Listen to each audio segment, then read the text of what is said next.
Hi friends, ఇవాళ నేను మొటిక్కాయ రోటి పచ్చడిని అంటే కొంతమంది గోరుచిక్కుడు అంటారు కదా, గోరుచిక్కుడు రోటి పచ్చడిని ఎలా ప్రిపేర్ చేసుకోవాలో చూపిస్తాను, చూసేసాయండి.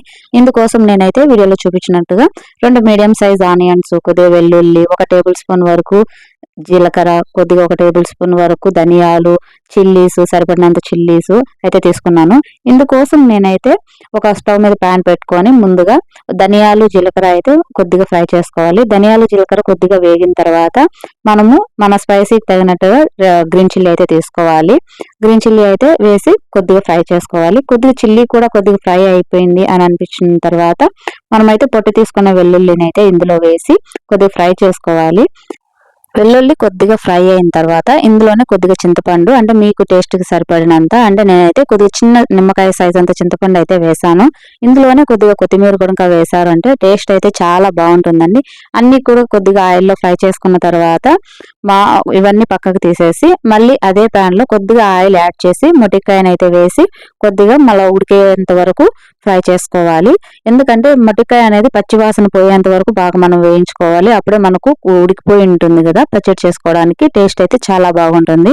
పచ్చివాసన పోకపోతే మనకు చట్నీ అనేది కొద్దిగా స్మెల్ వస్తూ ఉంటుంది. పచ్చి వాసన వస్తే మనకు టేస్ట్ అనేది అంత బాగా అనిపించదు.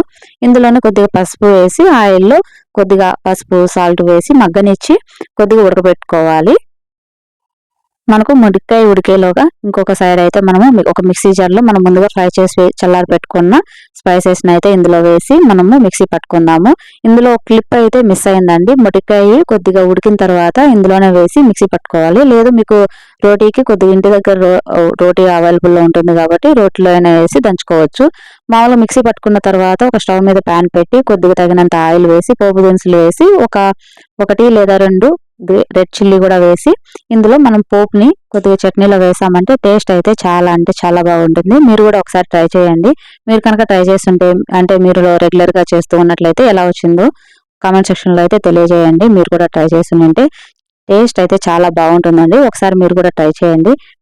మీరు కనుక మన వీడియోస్ని ఫస్ట్ టైం చూస్తూ ఉన్నట్లయితే మరిన్ని వీడియోస్ కోసం మన ఛానల్ని లైక్ చేయండి, షేర్ చేయండి, సబ్స్క్రైబ్ చేసుకోవడం మాత్రం మర్చిపోవద్దండి. Thank you for watching. Bye bye.